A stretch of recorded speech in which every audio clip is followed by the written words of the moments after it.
Clearly, progress has been made under your leadership and with a lot of different people contributing. But skeptics would point out that the most recent point in time count showed a double-digit increase in the number of unsheltered, we call them neighbors here at Orange County United Way, but residents who just are on the street still. What is the solution to this, Frank? As you look forward, your successor ultimately is identified, comes into office.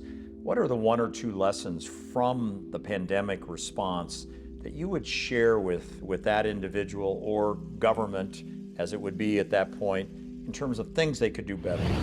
You know, publicly, you've been understandably cautious about speaking out about a successor to you in the post. But if asked, what advice would you give the new CEO on how to best navigate this job? In your long tenure here in the county, how has Orange County changed over the last 3 decades? What are the most noticeable kinds of changes that have made this a really fascinating community?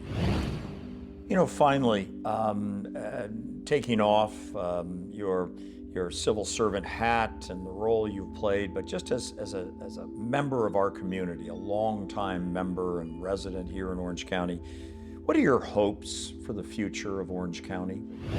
Well, Frank, a final question. We certainly talked about the scope, scale of the position that you have held for 9 years until recently.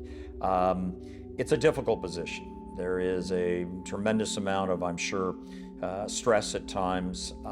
You're working with a 5-person board that doesn't always agree with you or is difficult in terms of finding consensus.